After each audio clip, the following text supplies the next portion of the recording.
ഗീവർഗീസ് സഹദായെ പറ്റി നമുക്ക് ഒത്തിരി അറിയാം. വിളിച്ചാൽ വെളിപ്പുറത്ത് എഴുന്നള്ളി വരുന്ന പരിശുദ്ധനാണ്.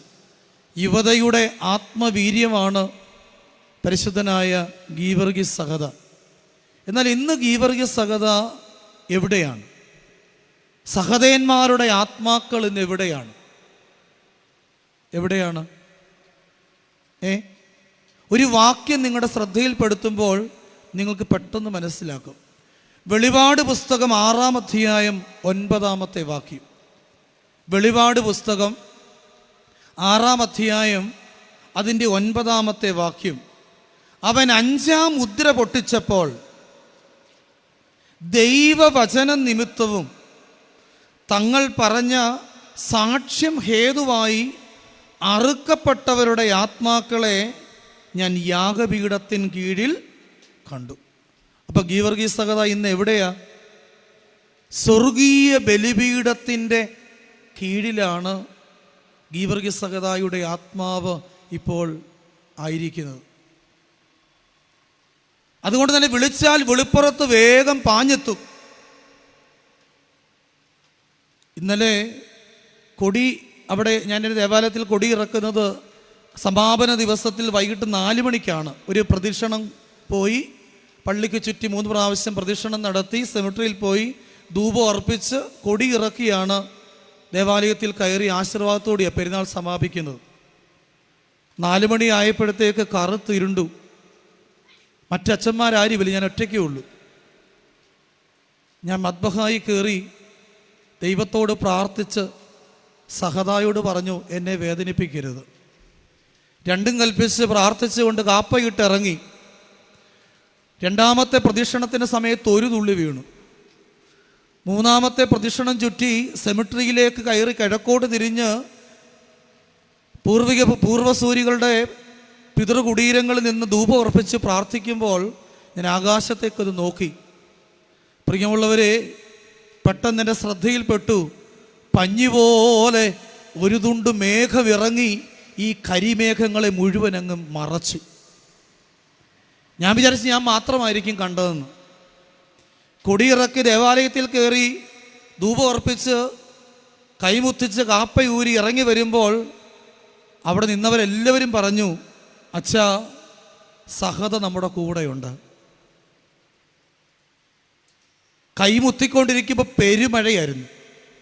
1-2 മണിക്കൂർ മൊത്തം മഴ പെയ്തു.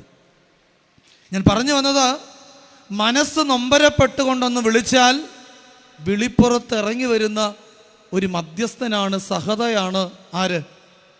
പരിശുദ്ധനായ ഗീവർഗീസ് സഹദ. അപ്പം ഗീവർഗീസ് സഹദ ഇന്ന് എവിടെയാണെന്ന് ചോദിച്ചാൽ ഉത്തരം നിങ്ങൾ കൊടുക്കണം. വെളിപാട് പുസ്തകം 6-ാം അധ്യായം അതിൻ്റെ 9-ാമത്തെ തിരുവചനം. അത് ശ്രദ്ധയിൽ വെച്ചോണം. എന്താണ്? ദൈവവചന നിമിത്തവും തങ്ങൾ പറഞ്ഞ സാക്ഷ്യം ഹേതുവായും അറുക്കപ്പെട്ടവരുടെ ആത്മാക്കളെ ഞാൻ എവിടെ കണ്ടു? യാഗപീഠത്തിൻ്റെ കീഴിൽ കണ്ടു. അതുകൊണ്ട് ആ സഹദായോട് മനം കലങ്ങി നൊമ്പരപ്പെട്ട് നമ്മൾ അപേക്ഷിച്ചാൽ പരിഹരിക്കപ്പെടാത്ത ഒരു വിഷയവുമില്ല. അതുകൊണ്ട് ഞാൻ പറയും, ബലിപീഠത്തിൽ പരിഹരിക്കപ്പെടാത്ത ഒരു വിഷയവും നമ്മുടെ ജീവിതത്തിലില്ല. നമ്മൾ മനസ്സിലാക്കണം. നമ്മുടെ ജീവിതത്തിൽ ഒരു പ്രതിസന്ധി വരുമ്പോൾ, ഒരു പ്രയാസം വരുമ്പോൾ, ഒരു പ്രശ്നം വരുമ്പോൾ എവിടേക്ക് പോകണം? ദൈവാലയത്തിലേക്ക് പോകണം. ബലിപീഠത്തിൻ്റെ മുമ്പിൽ മുഴങ്കാലുകൾ മടക്കി കണ്ണുനീരോടെ കരങ്ങൾ വിരിച്ചാൽ അതിന് പരിഹാരമുണ്ട്. നമ്മുടെ ആത്മാർത്ഥതയുള്ള കണ്ണുനീരിന് പരിഹാരമുണ്ട്. നമ്മുടെ അനുതാപത്തിൻ്റെ കണ്ണുനീരിന് പരിഹാരമുണ്ട്. പരിശുദ്ധനായ ഗീവർഗീസ് സഹദയുടെ മധ്യസ്ഥത അത്രമേൽ ശക്തിമത്തായ മധ്യസ്ഥതയാണ്. ഞാൻ എൻ്റെ ആമുഖ വാക്കുകൾക്ക് വിരാമം കുറിക്കുകയാണ്. നമുക്കിന്ന് ഒരുമിച്ച് പഠിക്കുവാൻ തക്കവണ്ണം തിരഞ്ഞെടുത്തിരിക്കുന്നതായ വിശുദ്ധ വേദഭാഗം പരിശുദ്ധനായ പൗലോസ് ലീഹ തീത്തോസിനെഴുതിയ ലേഖനം 2-ാം അധ്യായം അതിൻ്റെ 7 മുതൽ 14 വരെയുള്ള തിരുവചനമാണ്. തീത്തോസിനെഴുതിയ ലേഖനം 2-ാം അധ്യായം അതിൻ്റെ 7 മുതൽ 14 വരെയുള്ള തിരുവചനമാണ്. അതിൻ്റെ 7-ാമത്തെ വാക്യം നമുക്ക് ആദ്യമായി ചിന്തിക്കാം. വിരോധി നമ്മെ കൊണ്ട് ഒരു തിന്മയും പറയുവാൻ വകയില്ലാതെ ലജ്ജിക്കേണ്ടതിന് നിന്നെ തന്നെ സൽപ്രവർത്തികൾക്ക് മാതൃകയാക്കി കാണിക്കുക. ഈ വർഷത്തെ പെരുന്നാൾ സപ്തതിയുടെ നിറവിലുള്ള പെരുന്നാളാണ്. അതുകൊണ്ട് ഈ കടശി യോഗത്തിൽ കൺവെൻഷൻ്റെ 3-ാമത്തെ സന്ധ്യയാണ്. ഇന്നുകൊണ്ട് കൺവെൻഷൻ തീരും. നാളെ കുടുംബ സംഗമം, അങ്ങനെ പ്രധാന പെരുന്നാളിലേക്ക് നമ്മൾ പ്രവേശിക്കുകയാണ്. ഈ വർഷത്തെ കൺവെൻഷനിൽ നമ്മൾ സംബന്ധിക്കുമ്പോൾ ദൈവത്തിൻ്റെ ആത്മാവിന് എന്നെയും നിങ്ങളെയും പറ്റി ഒരു പദ്ധതിയുണ്ട്. ആ പദ്ധതിയാണ് ഇന്ന് നാം കേട്ട വചനം.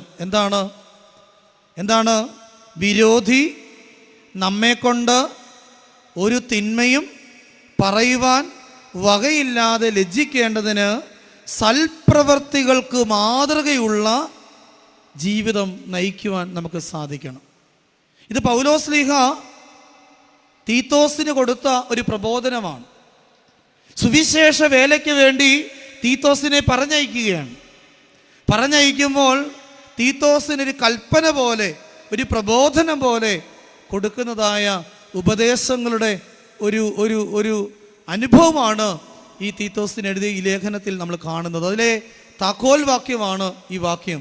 തീത്തോസേ, നീ സുവിശേഷ വേലയ്ക്ക് കടന്നു ചെല്ലുമ്പോൾ നിനക്ക് എതിരായി പലതരത്തിലുള്ള സാഹചര്യങ്ങൾ കടന്നു വരും. നിനക്ക് പ്രിയപ്പെട്ടവരെന്ന് തോന്നുന്നവരൊക്കെ നിന്നെ കുറ്റം വിധിക്കും, നിനക്ക് വിരോധമായി സംസാരിക്കും. പക്ഷെ അവിടെയൊക്കെ, അവരുടെ മുൻപിലൊക്കെ നീ എങ്ങനെയായിരിക്കണം? സൽപ്രവർത്തികൾക്ക് മാതൃകയുള്ള ഒരു ജീവിതം നയിക്കുവാൻ നിനക്ക് സാധിക്കണം. ചുരുക്കി പറഞ്ഞാൽ, ഈ വർഷത്തെ ഈ പെരുന്നാൾ ശുശ്രൂഷകൾ പൂർത്തീകരിക്കുമ്പോൾ നമ്മുടെ ജീവിതം എന്തായിത്തീരണം? ഒന്ന് പറ. സൽപ്രവർത്തികൾക്ക് മാതൃകയുള്ള ഒരു ജീവിതമായി മാറണം. കുഞ്ഞുങ്ങളൊക്കെ ഇങ്ങോട്ട് ശ്രദ്ധിച്ചേ. സൽപ്രവർത്തികൾക്ക് മാതൃകയുള്ള ഒരു ജീവിതമായിരിക്കണം. പ്രിയമുള്ളവരെ, വേദപുസ്തകം പഠിക്കുമ്പോൾ ഈ വിരോധി എന്ന് പറയുന്നൊരു വാക്കുണ്ട്. അത് പലതരത്തിലാണ് വേദപുസ്തകത്തിൽ ഉപയോഗിച്ചിരിക്കുന്നത്. ആരാണ് വിരോധി? നമ്മളോട് ചോദിക്കുക, ആരാണ് വിരോധി? ഒരു വീട്ടിൽ താമസിക്കുന്ന, അവിടെ അപ്പനുണ്ട്, അമ്മയുണ്ട്, അല്ലേ? അപ്പനെന്നും അമ്മയെന്ന് പറയുമ്പോൾ ഭർത്താവിൻ്റെ അപ്പനും അമ്മയും, മക്കളുണ്ട്, മരുമക്കളുണ്ട്, കൊച്ചുമക്കളുണ്ട്. അങ്ങനെ ഒരു കുടുംബത്തിൽ നമ്മൾ ജീവിക്കുന്നത്. വീട്ടിലെ മരുമകളോട് ചോദിച്ചാൽ ആരാണ് നിന്റെ വിരോധി എന്ന് ചോദിച്ചാൽ നല്ല രസത്തിലല്ലെങ്കിൽ അവൾ പറയും എൻ്റെ അമ്മായിയമ്മയാണ് എൻ്റെ വിരോധി, അല്ലെങ്കിൽ നാത്തൂനാണ് എൻ്റെ വിരോധി എന്ന് പറയും.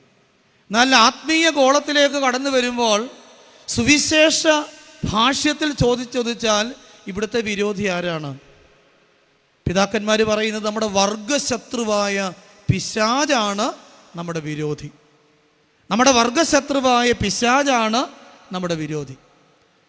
മറ്റൊരു ഭാഗത്ത് പത്രോസ്ലീഹായുടെ 1-ാം ലേഖനം 5-ാം അധ്യായം 8-ാം വാക്യം, ഉണർന്നിരിപ്പീൻ, നിർമ്മതരായിരിപ്പീൻ, നിങ്ങളുടെ പ്രതിയോഗിയായ പിശാച് അലറുന്ന സിംഹം എന്ന പോലെ ആരേ വിഴുങ്ങേണ്ടി വന്ന് ചുറ്റി നടക്കുന്നു.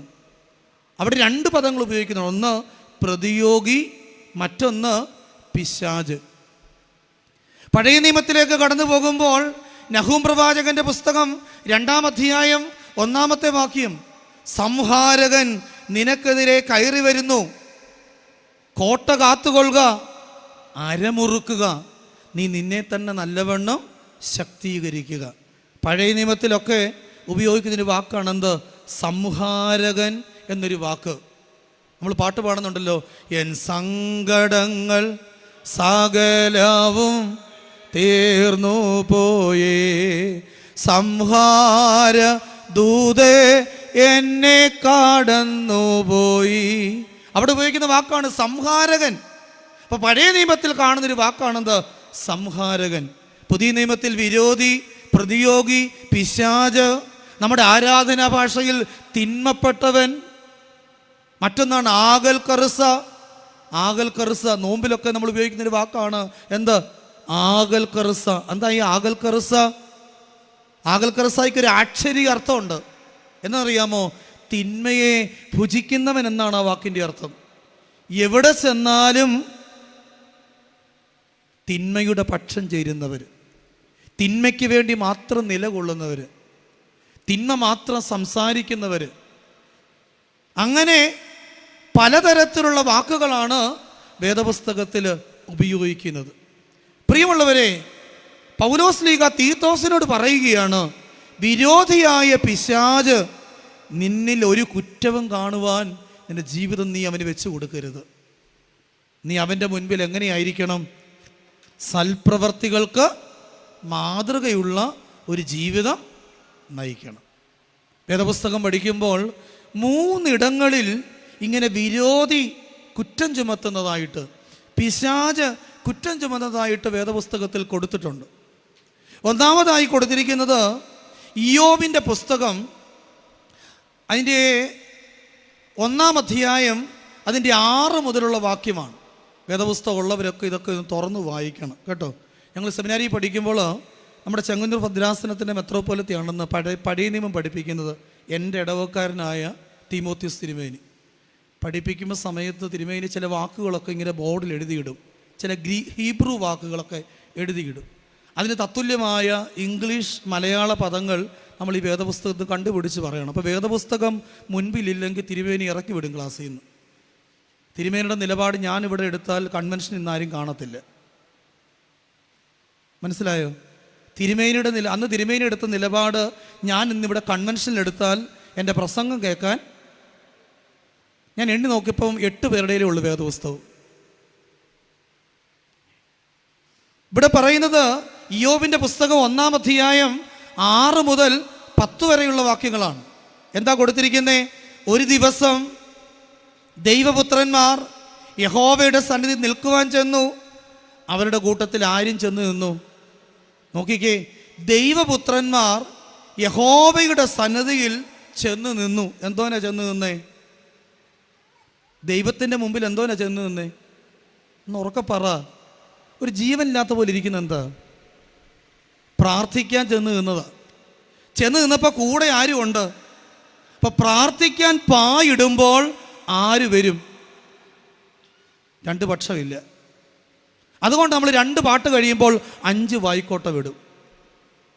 മിക്കവാറും പ്രാർത്ഥിക്കാൻ നേരം വീട്ടിലെ വല്യപ്പനും അമ്മായിയമ്മയും മരുമോളും കാണത്തുള്ളൂ, പിള്ളേരും കാണത്തില്ല, കെട്ടിയോനും കാണിക്കത്തില്ല. കാരണം എന്താ? കെട്ടിയോനെ എത്ര വിളിച്ചാലും ഉമ്മറത്തൊന്നും എഴുന്നേറ്റ് വരികയില്ല. കാരണം എന്താണെന്ന് മനസ്സിലായല്ലോ? പ്രാർത്ഥിക്കാൻ പായിടുമ്പോൾ ആരുണ്ട് കൂടെ? അപ്പം അതുകൊണ്ട് കെട്ടിയോന്മാർ പ്രാർത്ഥിക്കാൻ വരാതിരുന്നാൽ നിങ്ങൾ പരിഭവപ്പെടേണ്ട. കാരണം ഇതാ, സ്നേഹത്തോട് അവരെ വിളിച്ചാൽ മതി, ദേഷ്യപ്പെടരുത്. സ്നേഹത്തോട് ഇച്ഛായെന്ന് വിളിച്ചാൽ അവർ പച്ചപുഞ്ചം മടക്കി പ്രാർത്ഥിക്കാൻ വന്ന് ഇരുന്നോളൂ. ഇവിടെ പ്രാർത്ഥിക്കാൻ ദൈവപുത്രന്മാർ പ്രാർത്ഥിക്കാനായിട്ട് ദൈവത്തിൻ്റെ മുമ്പിൽ വന്ന് നിൽക്കുകയാണ്. വന്ന് നിന്നപ്പോൾ പിശാച് കൊണ്ട് കൂടെ.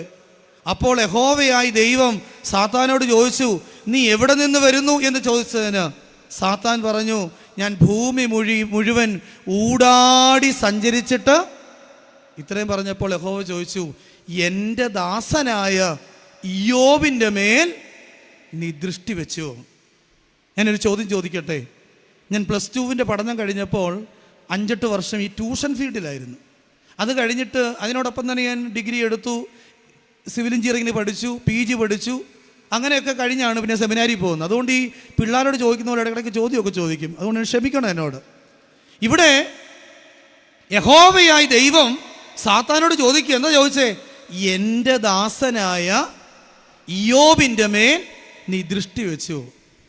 എന്തുകൊണ്ടാ? സ്വർഗത്തിലെ അപ്പൻ, അഖിലാണ്ടത്തിൻ്റെ ഉടയവൻ, സർവചരാചരങ്ങളുടെയും സൃഷ്ടാവായ ദൈവം സാത്താനോട് ചോദിക്കുകയാ, എൻ്റെ ദാസനായ ഇയ്യോബിൻ്റെ മേൽ നീ ദൃഷ്ടി വെച്ചു.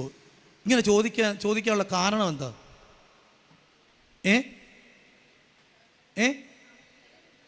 നമുക്കറിയാം, അവൻ നേരുള്ളവനാണ്, നിഷ്കളങ്കനാണ്, ദൈവഭക്തനാണ്, ദോഷം വിട്ടകന്നവനാണ്. ഇങ്ങനെയുള്ള ഉത്തരങ്ങളൊക്കെ അവിടെ കൊടുത്തിട്ടുണ്ട്. എന്നാൽ ഞാൻ ഈ വേദപുസ്തകം പഠിച്ചപ്പോൾ എനിക്ക് മറ്റൊരു ഉത്തരം കൂടെ കിട്ടി. അതിൻ്റെ 5-ാമത്തെ വാക്യമാണ്. ഇയ്യോബിൻ്റെ പുസ്തകം 1-ാം അധ്യായം അതിൻ്റെ 5-ാമത്തെ വാക്യം. എന്താ? എന്നാൽ വിരുന്ന് നാളുകൾ വട്ടം തികയുമ്പോൾ ഇയ്യോബ് പക്ഷേ എൻ്റെ പുത്രന്മാർ പാപം ചെയ്ത് ദൈവത്തെ ഹൃദയം കൊണ്ട് ത്യജിച്ചു പോയിരിക്കുമെന്ന് പറഞ്ഞ് ആളയച്ചവരെ വരുത്തി ശുദ്ധീകരിക്കുകയും നന്നാ രാവിലെ എഴുന്നേറ്റ് അവരുടെ സംഖ്യയ്ക്കൊത്തവണ്ണം ഹോമയാഗങ്ങളെ കഴിക്കുകയും ചെയ്യും. ഇങ്ങനെ ഇയ്യോബ് എല്ലായ്പ്പോഴും ചെയ്തു വന്നു. കാര്യം മനസ്സിലായോ? ഇയ്യോബിന് എത്ര മക്കളുണ്ടായിരുന്നു? ഇയ്യോബിന് എത്ര മക്കളുണ്ടായിരുന്നു? നമ്മുടെ കൂട്ട് 1, 1.5, 2 അല്ലായിരുന്നു. ഇയ്യോബിന് 10 മക്കളുണ്ട്. എത്ര ആൺമക്കൾ, എത്ര പെൺമക്കൾ? 7 പെൺമക്കളും 7 ആൺമക്കളും 3 പെൺമക്കളും. ഇവിടെ പെൺമക്കളുടെ കാര്യം പറയുന്നില്ല. ഇവിടെ പറയുന്നു, വിരുന്നുവാളിന് വട്ടം തികയുമ്പോൾ എൻ്റെ പുത്രന്മാർ പാപം ചെയ്ത് അവർ ഹൃദയം കൊണ്ട് ദൈവത്തെ. അപ്പം നമ്മൾ ഒരു പാപത്തിൻ്റെ കണിക, ഒരു പാപത്തിൻ്റെ ചിന്ത നമ്മുടെ മനസ്സിലേക്ക് കടന്നു വരുമ്പോൾ അവിടെ സംഭവിക്കുന്നത് എന്താ? നമ്മുടെ ഹൃദയത്തിൻ്റെ അൾത്താരയിൽ കുടികൊള്ളുന്ന ദൈവം അവിടുന്ന് ഓടി അകലും. മനസ്സിലായോ? മനസ്സിലായോ ട്രസ്റ്റി?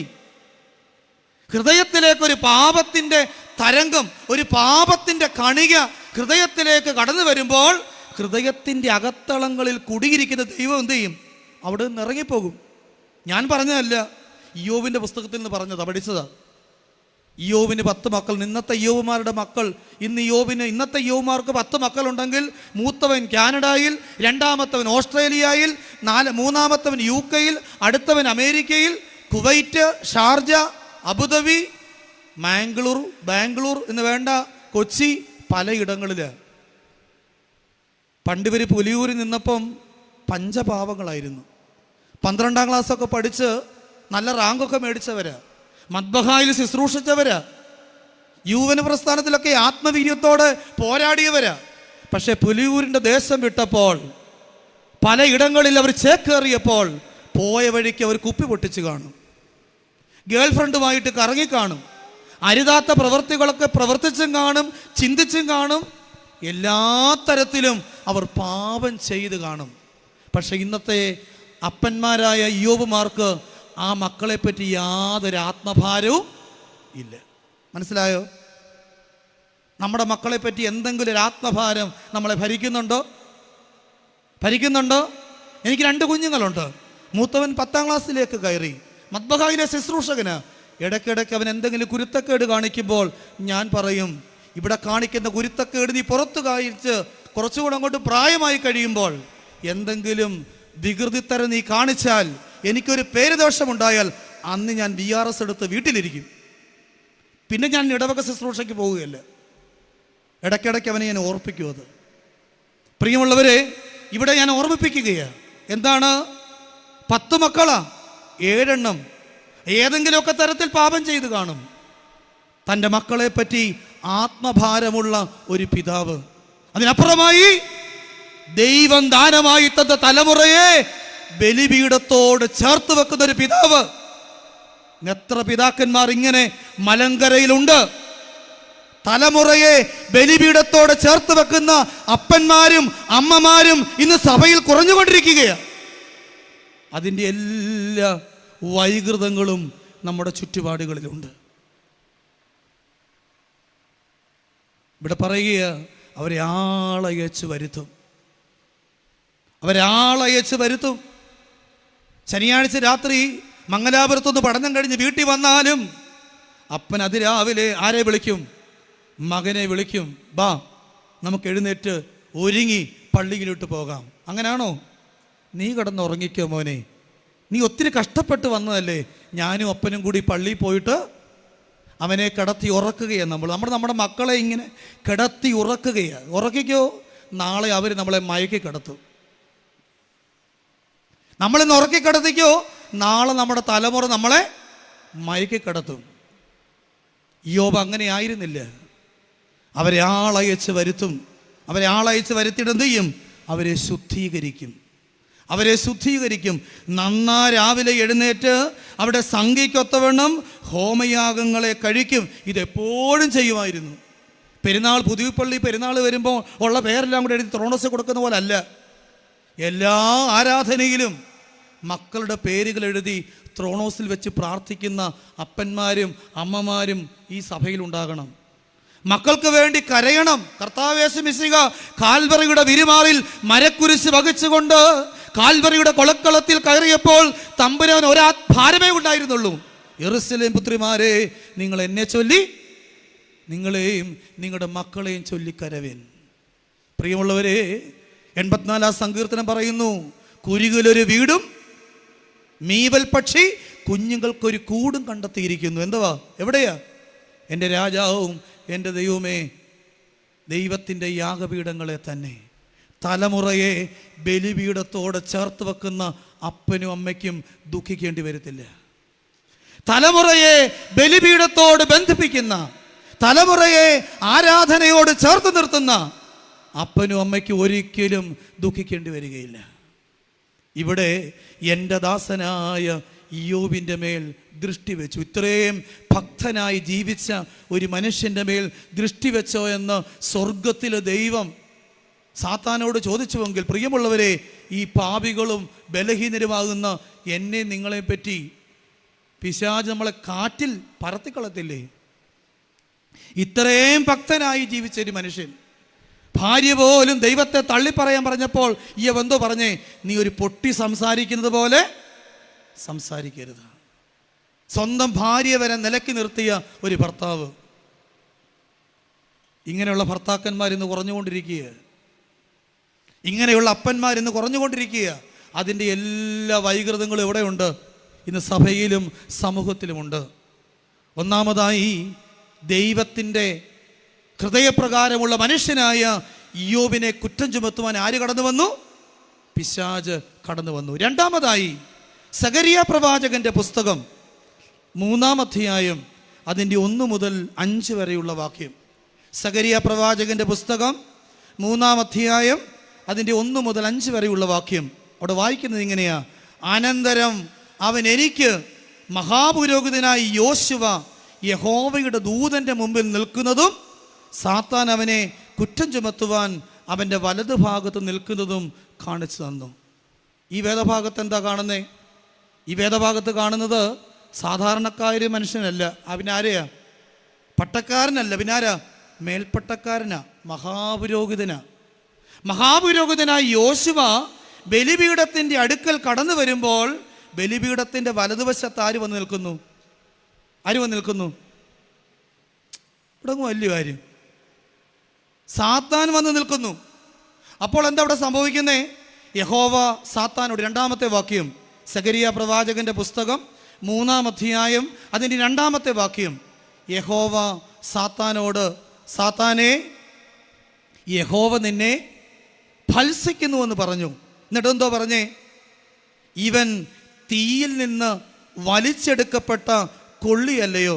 അവിടെ പറയുകയാണ്, യഹോവ സാത്താനോട്, സാത്താനെ, യഹോവ നിന്നെ ഭത്സിക്കുന്നു.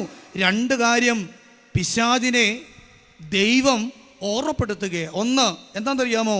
യെരൂശലേമിനെ തെരഞ്ഞെടുത്ത യഹോവ തന്നെ നിന്നെ ഭത്സിക്കുന്നു. ഇവൻ തീയിൽ നിന്ന് വലിച്ചെടുക്കപ്പെട്ട കൊള്ളിയല്ലയോ? അവിടെ 2 മർമ്മങ്ങൾ അവിടെ അടങ്ങിയിട്ടുണ്ട്. ഒന്നാമത്തെ മർമ്മം, ഈ നിൽക്കുന്ന മഹാപുരോഹിതനായ യോശുവ ഉണ്ടല്ലോ, ഇവൻ തിരഞ്ഞെടുക്കപ്പെട്ടവരുടെ കൂട്ടത്തിൽപ്പെട്ട വ്യക്തിയെ. മനസ്സിലാകുന്നുണ്ടോ? ഞാനും നിങ്ങളും ഒക്കെ ആരാ? നമുക്കൊരു ഐഡൻറ്റിറ്റി ദൈവം തമ്പുരാൻ തന്നിട്ടുണ്ട്. നമ്മളുണ്ടാക്കുന്ന മേൽവിലാസമല്ല, നമുക്ക് ദൈവം തമ്പുരാൻ ഒരു മേൽവിലാസം തന്നിട്ടുണ്ട്. എന്താണ്? നിങ്ങളോ അന്ധകാരത്തിൽ നിന്നും തൻ്റെ അത്ഭുത പ്രകാശത്തിങ്കിലേക്ക് വിളിച്ചവൻ്റെ സൽഗുണങ്ങളെ ഘോഷിപ്പാൻ തക്കവണ്ണം തിരഞ്ഞെടുക്കപ്പെട്ട ജാതിയും രാജകീയ പുരോഹിതവർഗവും വിശുദ്ധ വംശവും സ്വന്തം ജനവുമാകുന്നു. നമ്മുടെ മേൽവിലാസം അതാ. നമ്മൾ തിരഞ്ഞെടുക്കപ്പെട്ടവരാ. 2, നമ്മൾ മാമോദീസ വെള്ളം വീണവരാ. 3, യേശു ക്രിസ്തുവിൻ്റെ രക്തത്താൽ വീണ്ടെടുക്കപ്പെട്ടവരാ. 4, ദൈവത്തിൻ്റെ ആത്മാവ് അധിവസിക്കുന്ന ദൈവത്തിൻ്റെ മന്ദിരങ്ങളാ. 5, കർത്താവേശു മിശിഹായുടെ തിരുശരീര രക്തങ്ങൾ അനുഭവിക്കുന്ന വ്യക്തികളാണ്. ഇത്രയും മേൽവിലാസങ്ങൾ നമുക്കുണ്ട്. നമ്മൾ സാധാരണക്കാരാണോ? ആണോ? എന്തെങ്കിലുമൊക്കെ ഒരു പ്രയാസം വരുമൊക്കെ നമ്മൾ ആദ്യം എന്താ ചെയ്യുന്നത്? നമ്മൾ നമ്മളെ തന്നെ പഴിക്കും ആദ്യം. സത്യമല്ലേ? എന്തെങ്കിലും ഒരു പ്രയാസം നമുക്കുണ്ടായാൽ ആദ്യം പഴിക്കുന്നത് ആരെയാണ്? നമ്മൾ സ്വയം പഴിക്കും. മേലാ പഴിച്ചേക്കരുത്, ദൈവനിന്ദയാണ്. 2, നമ്മളെ ജനിപ്പിച്ചവരെ പഴിക്കും. അതിനേക്കാളും ദൈവനിന്ദയാണ്. 3, നമ്മളെ ആരാണോ കല്യാണം കഴിച്ചത് അവരെ പഴിക്കും. നമ്മൾ കാണുന്നവരെ എല്ലാം പഴിക്കും. ഒരിക്കലും പാടില്ല. കാരണം ദൈവം നമ്മളെ തിരഞ്ഞെടുത്തത് എങ്ങനെയാണ് തിരഞ്ഞെടുത്തത്? മാമോദീസായിലൂടെ എന്നെയും നിങ്ങളെയും തിരഞ്ഞെടുത്തു. മാമോദീസായിലൂടെ നമ്മളെ തിരഞ്ഞെടുത്തു. അത് കഴിഞ്ഞ് ഈ മാമോദീസായിലൂടെ എനിക്ക് നിങ്ങൾക്കും ആദ്യം കിട്ടുന്ന അനുഭവം എന്താണെന്നറിയാമോ? മാമോദീസായിലൂടെ എനിക്ക് നിങ്ങൾക്കും സഭ ആദ്യം തരുന്നത് എന്താ? വിശുദ്ധ കുർബാനയാണ്. ചെല്ലുമ്പോൾ എങ്ങടുത്ത് വിശുദ്ധ കുർബാന തരുവാണോ? ഒരു പ്രോസസ്സ് ഉണ്ട് അതിന്. ആദ്യം നമുക്ക് തരുന്നത് ഒരു പേര്. കെട്ടിയോളുടെ പള്ളി ഹോസ്പിറ്റലിരുന്ന് അല്ലെങ്കിൽ ഉദരത്തിലാകുമ്പോൾ തൊട്ട് പേരൊക്കെ കണ്ടുപിടിച്ചൊക്കെ വന്നാലും സഭ സമ്മതിക്കുകയല്ല. ലിജു വന്നോ, ബൈജു വന്നോ, സിനി വന്നോ, സിനിയെന്നോ, സുനി വന്നോ ഒക്കെ ഇട്ടാലും സഭ സമ്മതിക്കുകയില്ല. സഭ ഒരു പേര് തരും, അല്ലേ? ആ പേര് തരുന്നതിന് ഒരു വലിയ ഒരു പ്രാർത്ഥനയുടെ അനുഭവത്തിലാണ്. അംശവസ്ത്രധാരിയായ പട്ടക്കാരൻ കിഴക്കോട്ട് തിരിഞ്ഞു നിന്ന് ദൈവം മുമ്പാകെ രഹസ്യമായി ഒരു പ്രാർത്ഥന ചൊല്ലും. അപ്പോൾ വിശ്വാസികളെല്ലാം കൂടെ എന്തോ ചൊല്ലും? കുറിയലായിസോൻ, അല്ലേ? എല്ലാവരും കുറിയലായിസോൻ ചൊല്ലിക്കൊണ്ടിരിക്കും. ആ പ്രാർത്ഥനയുടെ മധ്യഭാഗത്താകുമ്പോൾ പ്രധാന ആരാണോ മാമോദീസായുടെ മുഖ്യ കാർമ്മികൻ, ആ മുഖ്യ കാർമ്മികൻ നൽകുവാൻ പോകുന്ന പേര് അവിടെ എഴുതിയിട്ടുണ്ട്. ദൈവമേ, ഈ ദാസൻ്റെ അല്ലെ ഈ ദാസിയുടെ പേര് നിന്റെ ജീവഗ്രന്ഥത്തിൽ എഴുതണമേ. അപ്പം മാമോദീസ വഴിയായി എൻ്റെ നിങ്ങളുടെയും പേര് ഇന്ന് എവിടെയുണ്ട്? ഉറക്കപ്പറ. ജീവന്റെ പുസ്തകത്തിലുണ്ട്. ജീവന്റെ പുസ്തകത്തിൽ എൻ്റെ നിങ്ങളുടെ പേര് എഴുതി ചേർത്തിരിക്കുക. ഇവിടെ നിന്ന് അങ്ങ് ചെന്ന് കഴിയുമ്പോൾ പേർ വിളിക്കുമ്പോൾ പാട്ടുകാരൻ പാടുന്നുണ്ടല്ലോ, പേർ വിളിക്കും നേരം കാണും, പേർ വിളിക്കും നേരം കാണും, പേർ വിളിക്കും നേരം കാണും, പേർ വിളിക്കും നേരം കാണും എൻ പേരും. ഇതെപ്പോഴാണ് പാടുന്നേ? മരണ വീട്ടിൽ സന്ധ്യാപ്രാർത്ഥനയ്ക്ക് ഇതൊന്ന് പാടിയാൽ വീട്ടിലുള്ളവർ ഇട്ടേക്കുവോ? അവൾ വന്നിരിക്കുക മനുഷ്യരെ പേടിപ്പിക്കാൻ, അല്ലേ? നമുക്ക് പേടി ഇത് പാടാൻ. എന്നും പാടണം. ജീവന്റെ പുസ്തകത്തിൽ പേരുണ്ടെന്ന് ഉറപ്പുള്ളവർ എന്നും പാടണം. മാമോദീസ വഴിയായി എൻ്റെ നിങ്ങളുടെ പേര് ജീവന്റെ പുസ്തകത്തിലുണ്ട് പ്രിയമുള്ളവരെ. പക്ഷെ അവിടെ കടന്നു ചെല്ലുമ്പോൾ ആ പേര് അവിടെ നിന്ന് മാഞ്ഞു പോയിട്ടുണ്ടെങ്കിൽ അതിൻ്റെ ഉത്തരവാദി സഭയല്ല, പിന്നെ നമ്മുടെ കുത്തഴിഞ്ഞ ജീവിതമാണ്, അച്ചടക്കമില്ലാത്ത ജീവിതമാണ്, പാപത്തെ പുൽകുന്ന ജീവിതമാണ്. അതുകൊണ്ടാണ് വെളിപാട് പുസ്തകത്തിൽ പറയുന്നത്, ജീവന്റെ പുസ്തകത്തിൽ പേരെഴുതി കാണാത്ത ഏവനെയും ഗന്ധക തീപ്പൊയ്കയിൽ തള്ളിയിടും. അത് 2ാമത്തെ മരണം. അതിൻ്റെ ഉത്തരവാദി സഭയല്ല. സഭ നമ്മുടെ പേര് എവിടെ എഴുതി ചേർത്തിട്ടുണ്ട്? ജീവന്റെ പുസ്തകത്തിൽ എഴുതി ചേർത്തിട്ടുണ്ട്. ഇവിടെ പറയുക, യെരൂശലേമിനെ തെരഞ്ഞെടുത്ത യഹോവ തന്നെ നിന്നെ ഭത്സിക്കുന്നു. മഹാപുരോഹിതനായ യോശുവ ആരാണ്? തെരഞ്ഞെടുക്കപ്പെട്ടവനാണ്. മാമോദീസ വെള്ളം അനുഭവിച്ച ഞാനും നിങ്ങളും ആരാണ്? തെരഞ്ഞെടുക്കപ്പെട്ടവരാണ്, വീണ്ടെടുക്കപ്പെട്ടവരാണ്, യേശു ക്രിസ്തുവിന്റെ രക്തത്താൽ മുദ്രണം ചെയ്തവരാണ്, പരിശുദ്ധാത്മാവിൻ്റെ വാഹികളാണ്, കർത്താവിൻ്റെ തിരിശേറ്റ രക്തങ്ങൾ അനുഭവിക്കുന്ന വ്യക്തിത്വങ്ങളാണ്. അതുകൊണ്ട് ഇനി മേലാൽ സ്വയം പഴിക്കരുത്, സ്വയം ശപിക്കരുത്. അടുത്തതായിട്ട് പറയുക, ഇവൻ തീയിൽ നിന്ന് വലിച്ചെടുക്കപ്പെട്ട കൊള്ളിയല്ലയോ? എന്തോ ഏത് തീയ? ഏത് തീയ? ആർക്കെങ്കിലും പറയാവോ ഏത് തീയാന്ന്? നമ്മളൊരു പ്രാർത്ഥനയിൽ ചൊല്ലുന്നുണ്ട്, കെടാത്ത തീയിൽ നിന്നും ചാകാത്ത പുഴുവിൽ നിന്നും ഞങ്ങളെ രക്ഷിക്കണം. ഏത് പ്രാർത്ഥനയാണ്? പട്ടാങ്ങപ്പെട്ട ദൈവം തമ്പുരാനെ എന്നുള്ള പ്രാർത്ഥനയാണ്. കുഞ്ഞുങ്ങൾക്ക് അറിയാവോ? ഉറക്കെ ചൊല്ലണം കേട്ടോ, വലിയ സംരക്ഷണമാണ്. പട്ടാങ്ങപ്പെട്ട ദൈവം തന്നെയുള്ള പ്രാർത്ഥന ആത്മാർത്ഥമായി ചൊല്ലിയാൽ ഒരു ദുർസ്വപ്നവും കാണത്തില്ല. ആത്മാർത്ഥയോട് ചൊല്ലണം. അപ്പോൾ ഇവിടെ തീയിൽ നിന്ന് വലിച്ചെടുക്കപ്പെട്ട കൊള്ളിയല്ലയോ എന്ന് സ്വർഗത്തിലെ ദൈവം സാത്താനെ ഓർമ്മിപ്പിച്ചുവെങ്കിൽ മാമോദീസ വഴിയായി ഞാനും നിങ്ങളും അതിലേക്ക് പോകേണ്ടവരായിരുന്നു. പക്ഷേ മാമോദീസ വഴിയായി നമ്മൾ അതിൽ നിന്ന് എന്ത് ചെയ്തു? ദൈവം തമ്പുരാൻ വകഞ്ഞു മാറ്റി നമ്മളെ രക്ഷിച്ചു. അതുതന്നെയാണ് ഇവിടെ ഓർമ്മപ്പെടുത്തുന്നത്. ഇവൻ തീയിൽ നിന്ന് വലിച്ചെടുക്കപ്പെട്ട കൊള്ളിയല്ലേ. വേദപുസ്തകത്തിൽ 3 മാത്രമേ ഇങ്ങനെ ഒരു പ്രയോഗമുള്ളൂ, ഈ തീയിൽ നിന്ന് വലിച്ചെടുക്കപ്പെട്ട കൊള്ളി എന്ന പ്രയോഗം. ഒന്ന് സഖരിയാ പ്രവാചകൻ്റെ പുസ്തകം 3-ാം അധ്യായം, മറ്റൊന്ന് ആമോസ് പ്രവാചകൻ്റെ പുസ്തകത്തിൽ, മറ്റൊന്ന് യൂദയുടെ ലേഖനം. ഈ 3 വേദഭാഗത്ത് മാത്രമേ ഇങ്ങനെ ഒരു പ്രയോഗമുള്ളൂ. ഏത്? തീയിൽ നിന്ന് വലിച്ചെടുക്കപ്പെട്ട കൊള്ളി അല്ലയോ എന്നുള്ള ഒരു പ്രയോഗം. ഇവിടെ സ്വർഗത്തിലെ ദൈവം അവിടെ പറയുകയാണ് പിശാചിനോട്. കാരണം ഇവിടെ സാത്താൻ എന്തുകൊണ്ടാണ് മഹാപുരോഹിതനായ യോശുവയെ കുറ്റം ചുമത്തിയത്? അതവിടെ കൊടുത്തിട്ടുണ്ട് 3-ാമത്തെ വാക്യത്തിൽ. എന്തുവാ? എന്നാൽ യോശുവ മുഷിഞ്ഞ വസ്ത്രം ധരിച്ചിരിക്കുകയായിരുന്നു. മേൽപ്പട്ടക്കാരനൊക്കെയാ, പക്ഷേ അണിഞ്ഞിരുന്ന വസ്ത്രം കളങ്കം പറ്റി, പാപത്തിൻ്റെ കണികകൾ പറ്റി, മുഷിഞ്ഞ വസ്ത്രം ധരിച്ചു. അതുകൊണ്ട് ഇവിടെ മറ്റൊരു ചിന്തകളുണ്ട്. മാമോദീസായിലൂടെ എനിക്ക് നിങ്ങൾക്ക് ലഭിച്ച പ്രകാശത്തിൻ്റെ വസ്ത്രം, തേജസ്സിൻ്റെ വസ്ത്രം, റൂക്കുദിശ നെയ്ത ആ പാറക്കലീത്ത റൂക്കുദിശ നെയ്ത ആ ശ്രേഷ്ഠമായ മഹത്വത്തിൻ്റെ അങ്കി, അതിനെവിടെയെങ്കിലുമൊക്കെ കളങ്കം പറ്റിയിട്ടുണ്ടോ എന്നൊരു ആത്മപരിശോധന കൂടി നടത്തണം. അതാണ് വിശുദ്ധ കുമ്പസാരം. മനസ്സിലായോ? ആ ആത്മപരിശോധനയുടെ സമയമാണ് വിശുദ്ധ കുമ്പസാരം. അതുകൊണ്ടാണ് വെളിപാട് പുസ്തകം പറയുന്നത്, അറുക്കപ്പെട്ട കുഞ്ഞാടിൻ്റെ രക്തത്തിൽ തങ്ങളുടെ അങ്കി അലക്കി വെളുപ്പിക്കുന്നവർ ഭാഗ്യവാന്മാർ. അങ്ങനെയുള്ളവർ മാത്രമേ കർത്താവിൻ്റെ വരവിങ്കൽ എടുക്കപ്പെടത്തുള്ളൂ. പ്രിയമുള്ളവരെ, ആദ്യം പിശാച് കുറ്റം ചുമത്തിയത് ആരെയാണ്? കടന്നു വന്നത് ആരെയാണ്? ഇയ്യോബിനെ കുറ്റം ചുമത്തുവാൻ വന്നു. 2, ഇവിടെ മഹാപുരോഹിതനായ യോശുവയെ കുറ്റം ചുമത്തുവാൻ വന്നു.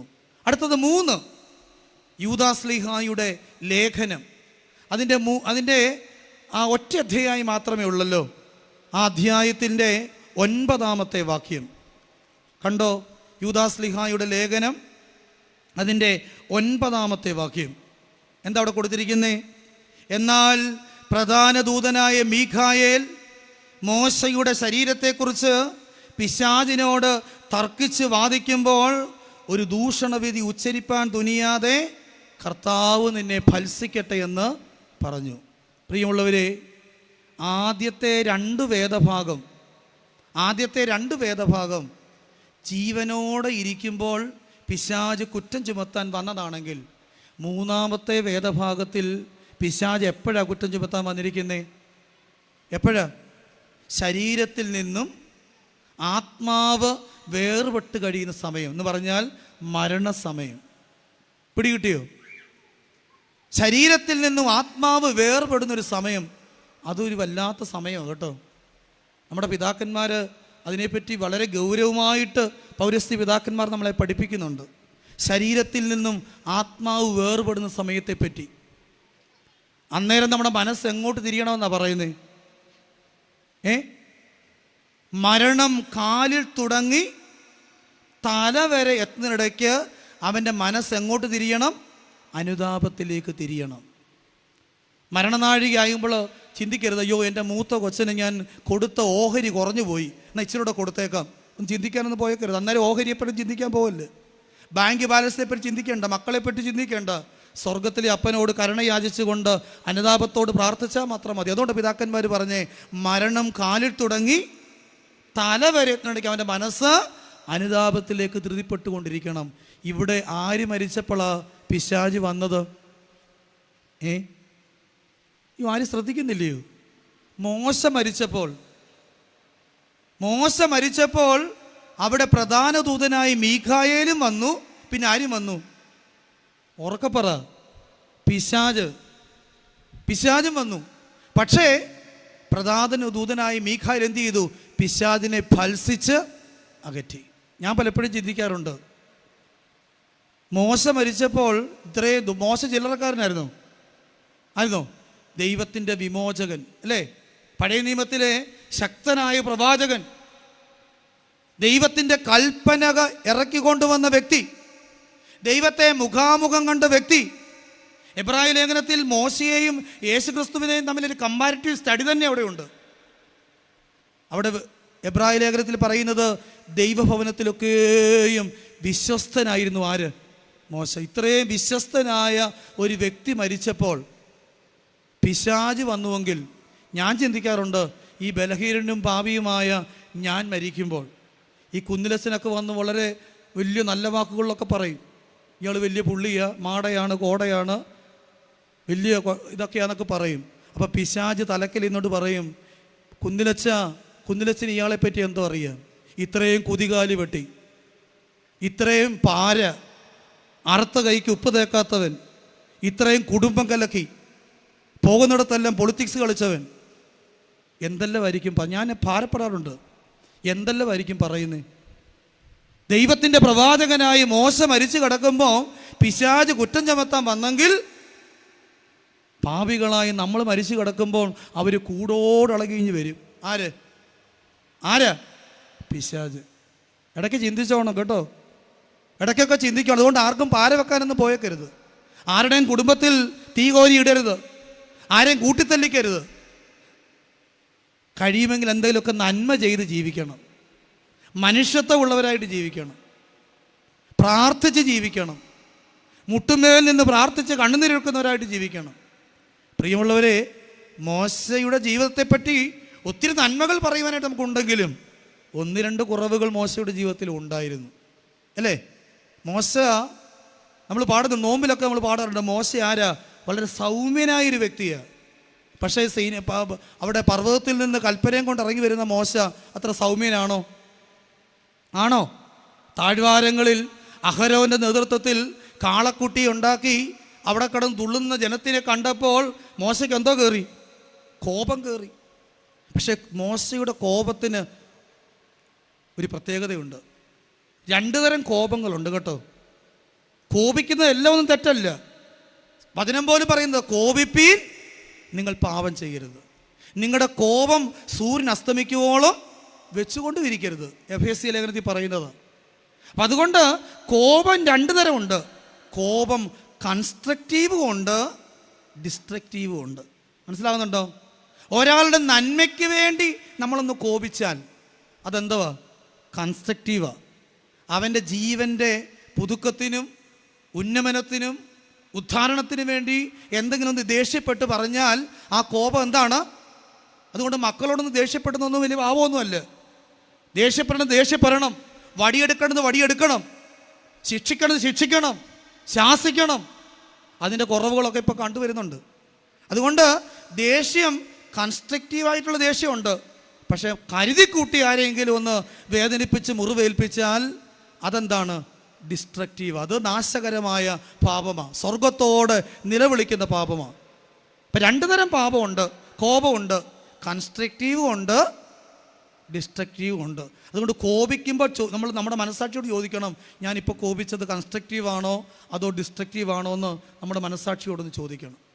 ഇവിടെ ഇതാ മോശ മരിച്ചു കിടക്കുമ്പോൾ പിശാച് വന്നു. പിശാചിനെ മീഖായേൽ ഭത്സിച്ച് അകറ്റി. ഇവിടെ ഇതാ തീത്തോസിനോട് പൗലോസ് പറയുക, തീത്തോസേ, നീ സുവിശേഷ വേലയ്ക്ക് വേണ്ടി പോകുകയാണ്.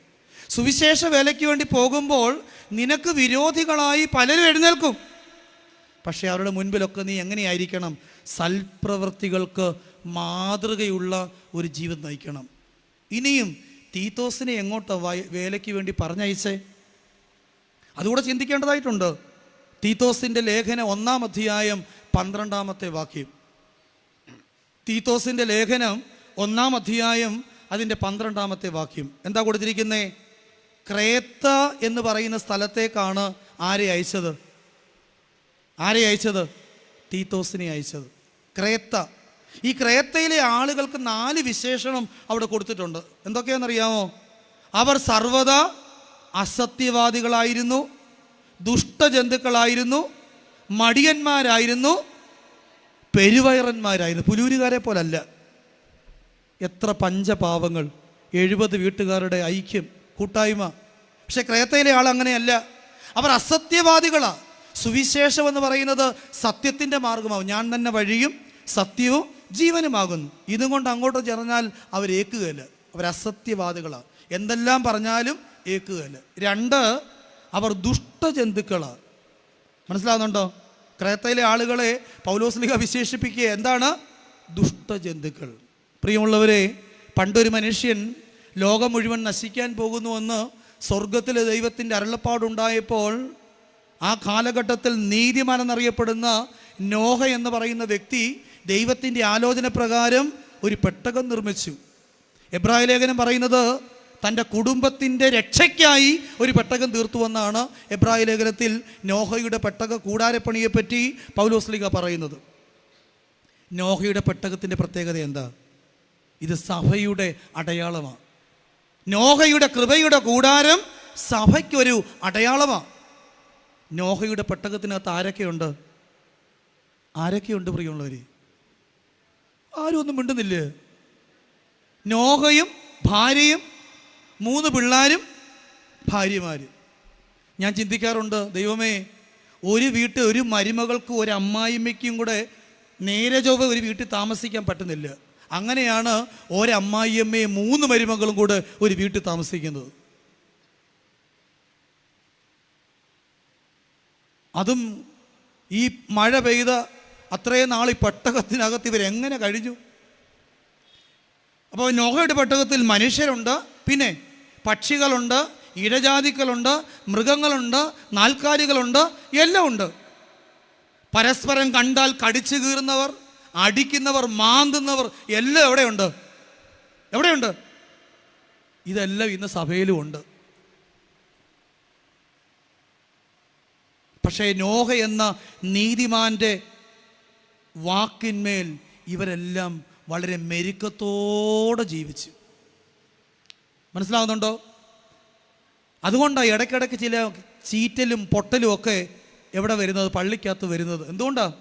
ഈ കൂടാരത്തിൽ, ഈ കൃപയുടെ കൂടാരത്തിൽ എല്ലാം ഉണ്ട്. നാൽക്കാലിയുണ്ട്, ഇരുകാലിയുണ്ട്, മനുഷ്യ സ്വഭാവമുണ്ട്, മൃഗീയ സ്വഭാവമുണ്ട്, പൈശാചിക സ്വഭാവമുണ്ട്, എല്ലാം ഉണ്ട്.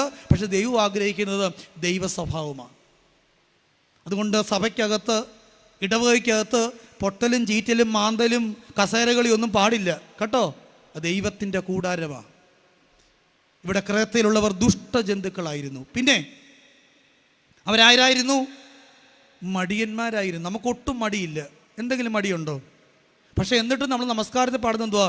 അലസത ലേശം ബാധിച്ചാൽ അശുഭ വഴിക്ക് വശം വദനായി സ്വാത്മത്തെ. നമുക്കൊട്ടും മടിയില്ല. നിഷ്ഠയിൽ നിന്നെ പെറ്റവരുണ്ട്, വെളിവ് നിറഞ്ഞ ഈശക്കാരുണ്ട്, പൗലോസസ്ലീഹക്കാരുണ്ട്, യാചിക്കേണ്ട സമയവേദക്കാരുണ്ട്, അൻപുടയോൻകാരുണ്ട്, കുക്കിലിയോൻകാരുണ്ട്, പടിഞ്ഞാറോട്ടുള്ള എഴുന്നള്ളിപ്പുകാരുണ്ട്, സേലോം ബെസ്ലോമക്കാരുണ്ട്. നമുക്കൊട്ടും മടിയില്ല. ഇവിടെ മടിയന്മാരായ ആളുകൾ. 4ാമത്തെ വിശേഷണം എന്താ? പെരുവയറന്മാർ. ആ കാര്യത്തിൽ നമ്മൾ വളരെ സത്യസന്ധരല്ലേ? എനിക്ക് ഇപ്പം ഷുഗറൊക്കെ ഉള്ള ഡോക്ടർ പറഞ്ഞിട്ടുണ്ട്, ചപ്പാത്തി വല്ലതും കഴിക്കുവാണെങ്കിൽ 2 എണ്ണം, ബാക്കി വയറ് വല്ല പച്ചക്കറിയും കൊണ്ട് നിറച്ചോണം. അതുകൊണ്ട് ഞാൻ വയറിനോട് പറഞ്ഞിട്ടുണ്ട്, വയറേ, നീ ഷുഗർ രോഗിയാണ്, അതുകൊണ്ട് 2 ചപ്പാത്തിയിൽ ഒതുങ്ങിക്കൊള്ളണം, കൂടുതലൊന്നും ആഗ്രഹിക്കരുത്. നമ്മളോ, നമ്മുടെ കല്യാണങ്ങൾ കയറി വരുമ്പോൾ ഒരു കോഴ്സ്, ഒരു കടി, ഒരു കുടി. പിന്നെ അവിടെ നടക്കുമ്പോൾ ഇടയ്ക്കിടയ്ക്ക് പോയി കടിക്കുന്നവരും കുടിക്കുന്നവരും ഉണ്ട്. അകത്തോട്ട് കയറിക്കഴിഞ്ഞ് പിന്നെ ഇടിയപ്പവും മട്ടൻ കറിയും, അത് കഴിഞ്ഞ് പിന്നെ മട്ടൻ, ചിക്കൻ, ബിരിയാണികൾ, പിന്നെ എത്ര കോഴ്സാണ്? 4ഉം 5ഉം കോഴ്സും കഴിഞ്ഞ് ഏമ്പക്കം വിട്ട് ഇറങ്ങി വരുമ്പോൾ പുലിയൂര് പള്ളിയിലെ സെമിട്രിക്കകത്ത് കിടക്കുന്ന അസ്ഥി കഷ്ണങ്ങളെല്ലാം എവിടെയുണ്ട്? വലിച്ച് കീറി തുപ്പി ചവച്ച് കൂട്ടി ആ മേശപ്പുറത്തിട്ടിട്ടുണ്ട്. ഇത്രയും വൃത്തിഹീനമായി ആഹാരം കഴിക്കുന്നത് ആരാന്ന് ചോദിച്ചാൽ നസ്രാണികൾ. മറ്റുള്ള ആൾക്കാരെ നോക്ക്, എത്ര അടുക്കും ചിട്ടിയാ. അവർക്ക് ഇല വിളമ്പാൻ തന്നെ ക്രമമുണ്ട്. സത്യമല്ലേ? അവിയിൽ വിളമ്പെടുത്തേ അവർ അവിയിൽ വിളമ്പത്തുള്ളൂ, ഉപ്പ് എടുക്കേണ്ടത് ഉപ്പ് പുരട്ടത്തുള്ളൂ, പച്ചടി വിളമ്പെടുത്തേ പച്ചടി വിളമ്പത്തുള്ളൂ. നമ്മളോ, നമ്മൾ അവസാനം കഴിക്കേണ്ടത് ആദ്യം കഴിക്കും, ആദ്യം കഴിക്കേണ്ടത് അവസാനം. ക്രേത്തയിലുള്ളവർ പെരുവയറന്മാരായിരുന്നു. ഇത്രയും വിശേഷണമുള്ള ആളുകളുടെ മധ്യത്തിലേക്കാണ് ആരെ വിട്ടത്? ആരെ വിട്ടത്? തീത്തോസിനെ വിട്ടത്. മറന്നു പോകരുത്, തീത്തോസിനെ വിട്ടത്. ഇവിടൊക്കെ പ്രവർത്തിക്കാൻ എത്ര സുഖമാണ്, ഒരു കുഴപ്പമില്ല. പക്ഷെ തീത്തോസ് വളരെ ഭാരത്തോടു കൂടിയാണ് പൗലോസ്ലീഹ താക്കീത് കൊടുത്താ വിട്ടത്. അതുകൊണ്ട് തീത്തോസിനോട് പൗലോസ്ലീഹ പറഞ്ഞു, അതിൻ്റെ 8ാമത്തെ വാക്യം എന്താണ്? ഉപദേശത്തിൽ നിർമ്മലതയും ഗൗരവവും ആക്ഷേപിച്ചുകൂടാത്ത പഥ്യവചനവും ഉള്ളവനായിരിക്കുക. എന്ന് പറഞ്ഞാൽ നീ പോകുന്നിടത്തൊക്കെ നിന്റെ പ്രബോധനം, നിന്റെ സംസാരം നൈർമല്യമുള്ള ഭാഷ നീ സംസാരിക്കണം. വിശുദ്ധമായ ഭാഷ നീ സംസാരിക്കണം. നിന്റെ ഭാഷയിലൂടെ എല്ലാവരെയും നിന്റെ കുടക്കീഴിൽ നീ കൊണ്ടുവരണം. ഇതാ പറഞ്ഞതിൻ്റെ അർത്ഥം. യേശുക്രിസ്തുവിനെ പറ്റി പഠിക്കുമ്പോൾ യേശുക്രിസ്തുവിൻ്റെ ഭാഷയ്ക്ക് 3 പ്രത്യേകതയുണ്ട്. 3 പ്രത്യേകത. ഒന്നാമത്തെ പ്രത്യേകത എന്താണെന്ന് ചോദിച്ചാൽ, യേശുക്രിസ്തുവിൻ്റെ ഭാഷ നല്ല മൃദുത്വമുള്ള ഭാഷയായിരുന്നു. എങ്ങനത്തെ ഭാഷയായിരുന്നു? നല്ല സോഫ്റ്റ് ആയിരുന്നു. പക്ഷെ മുന്നോടിയുടെ ഭാഷ എങ്ങനെയായിരുന്നു? സർപ്പസന്തതികളെ, അല്ലേ? യേശുക്രിസ്തു എന്താ വിളിക്കുന്നേ? കുഞ്ഞുങ്ങളെ, കൂട്ടുവാൻ വല്ലതും ഉണ്ടോ? എപ്പോഴാ ചോദിച്ചേ? ഉത്ഥാനമൊക്കെ കഴിഞ്ഞ് കർത്താവിൻ്റെ വേലയ്ക്ക് വേണ്ടി സമർപ്പിച്ചവർ പഴയ പ്രവൃത്തി ചെയ്ത് വള്ളവും വഞ്ചിയുമായി നടുക്കടലിൽ ഇറങ്ങിയപ്പോൾ ഉടയവൻ വിളിക്കുകയാ, കൂട്ടുവാൻ കുഞ്ഞുങ്ങളെ. നമ്മളായിരുന്നെങ്കിലോ കർണക്കുറ്റി ഓർത്തൊരെണ്ണം കൊടുത്തേനെ. എത്ര മൃദുവായ ഭാഷ! നമ്മുടെ ഭാഷയുടെ മൃദുത്വം കുറയുമ്പോൾ നമുക്ക് നഷ്ടപ്പെടുന്നത് എന്തെന്നറിയാമോ? നമ്മുടെ ബന്ധങ്ങളാണ്. നമ്മുടെ ബന്ധങ്ങൾ നഷ്ടപ്പെടും. അതുകൊണ്ട് നമ്മുടെ വീട്ടിൽ ആരും കയറി വരാത്തതിൻ്റെ കാരണം അതാ. നമ്മളെയൊക്കെ കാണുമ്പോൾ ചിലർ ഈ മറഞ്ഞു പോകുന്നതിന് കാരണം അറിയാമോ? നമ്മുടെ മുൻപിലോട്ട് അവർ വന്നാൽ നമ്മൾ അവരെ കൊല്ലും, വാക്കുകൊണ്ട് മുറിപ്പെടുത്തും, കുത്തി നോവിക്കും, ഒന്നും പറ്റില്ല പരിഹസിക്കും. നമ്മുടെ ഭാഷയ്ക്ക് എന്തോ ഇല്ല, മൃദുത്വമില്ല. പണ്ടൊരമ്മ 12ാം ക്ലാസ്സിൽ പഠിക്കുന്ന ഒരു കുഞ്ഞിനെയും കൊണ്ട് പ്രാർത്ഥിക്കാൻ വന്നു. അമ്മയുടെ പരാതി, കൊച്ചൊന്നും പഠിക്കുന്നില്ല. വന്നപ്പോൾ തൊട്ടൊരു 3/4 മണിക്കൂർ ഈ കൊച്ചിൻ്റെ കുറ്റം തന്നിങ്ങനെ പറഞ്ഞുകൊണ്ടിരിക്കുക. ആര്? അമ്മ. ഒരു 40-45 മിനിറ്റായപ്പോൾ ഞാൻ പറഞ്ഞു, നിർത്ത്, ഞാൻ ആ കൊച്ചിനെ കൂടെ ഒന്ന് കേൾക്കട്ടെ. അവൾ ഇങ്ങനെ തലയും കുനിച്ചിരിക്കുക. മോളെ, നിനക്ക് വല്ലതും പറയാനുണ്ടോ? അവളൊന്നും മിണ്ടുന്നില്ല. ഞാൻ പറഞ്ഞു, നീ അമ്മ ഇരിക്കുന്നെന്ന് ഓർക്കണം, നീ ധൈര്യമായിട്ട് പറ. അങ്ങനെ 3-4 പ്രാവശ്യം പറഞ്ഞപ്പോൾ കൊച്ചു പറഞ്ഞു, എൻ്റെ അച്ഛാ, 8ാം ക്ലാസ്സിലോട്ട് ഞാൻ കയറിയ ശേഷം എൻ്റെ അമ്മ ഒന്ന് സ്നേഹത്തോടൊന്ന് ഇടപെട്ടിട്ട് പോലും ഇല്ല എന്നോട്. എനിക്ക് താഴെ 2 പിള്ളേർ, കുഞ്ഞുങ്ങൾ, ടിങ്സാ, 2 ആൺപിള്ളേർ. ഇന്ന് ഞാൻ 12ാം ക്ലാസ്സിലാണ്. താഴെയുള്ള 2 കുഞ്ഞുങ്ങൾ 8ാം ക്ലാസ്സിലോട്ട് കയറി. ടിങ്സാണ്, 2 ആൺകുഞ്ഞുങ്ങളാണ്. ഞാൻ വെച്ചാൽ അപ്പനോ? അപ്പൻ നാട്ടിലില്ല അച്ഛാ, അപ്പൻ ഗൾഫിലാണ്. പലപ്പോഴും ഞാൻ സ്കൂളിൽ നിന്ന് വീട്ടിൽ വരുമ്പം അമ്മ പലപ്പോഴും സിറ്റ് ഔട്ടിലൊക്കെ കാണൽ, ടിവിയുടെ മുമ്പിലൊക്കെ കാണും. എന്നോടൊരു അക്ഷരം മിണ്ടത്തില്ല. എല്ലാം ഈ ആംഗ്യം കാണിക്കൽ മാത്രമാണ്. പണ്ടിലെ ഒരു സിനിമയ്ക്കകത്ത് ഇന്നസെൻ്റ് ഇങ്ങനെ കാണിക്കുന്ന പോലെ ആംഗ്യം കാണിക്കില്ല. എന്തോ ഈ ആംഗ്യം കാണിക്കല്? നീ വേഗം കുളിച്ചൊരുങ്ങി ട്യൂഷന് പോയി സ്നാക്സ് എടുത്ത് കഴിച്ച് ട്യൂഷന് പോയി, ഇതാണ് ആംഗ്യം കാണിക്കൽ. ഞാൻ വെച്ചാൽ അപ്പൻ എന്നും വൈകിട്ട് നേരം വിളിക്കുമ്പം നീ ഇന്ന് സ്കൂളിൽ പോയോ? കടിച്ച് മുറിച്ചാ ചോദിക്കുന്നത്. നീ സ്കൂളിൽ പോയോ?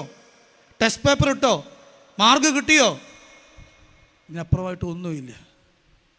എനിക്കൊന്ന് ഹൃദയം തുറന്ന് സംസാരിക്കാൻ ആരുമില്ല അച്ഛാ. സ്കൂളിൽ ചെന്നാൽ കൂട്ടുകാരുമില്ല. ഞാനൊരു പതുങ്ങിയ മട്ടായതുകൊണ്ട് ആരുമില്ല. ഞാൻ സ്കൂളിൽ പോകുന്നത് ഒരു ഓട്ടോയിലാണ്.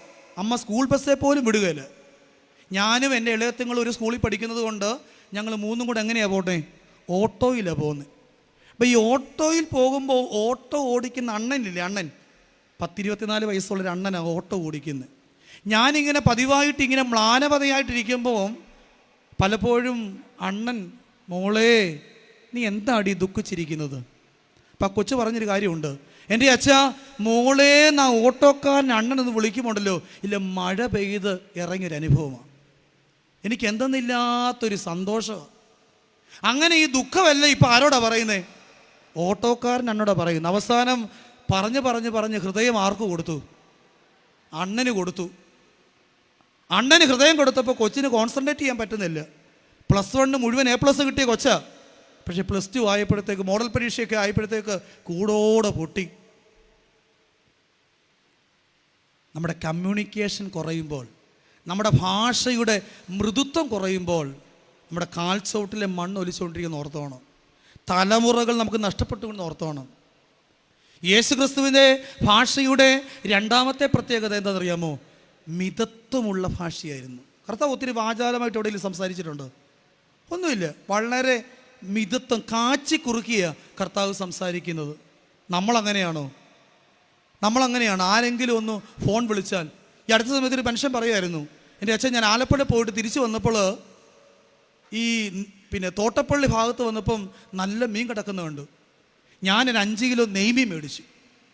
ഞാൻ വീട്ടിൽ കൊണ്ടുവന്നു. ഞാനും അവളോട് ഇരുന്ന് വെട്ടി എല്ലാം കഴുകി എല്ലാം പാകം ചെയ്ത് ഞങ്ങൾ എന്നോട് ചേർന്ന എല്ലാം ചെയ്ത്. അവൾ കടു വറുത്ത് അവൾ ഗ്യാസെ കയറ്റി അത് വെച്ച് അടച്ച് ഒന്ന് സിമ്മയിലാക്കി. അന്നേരമാണ് കാനഡയിൽ നിന്ന് അനിയത്തി അവളെ വിളിച്ചത്.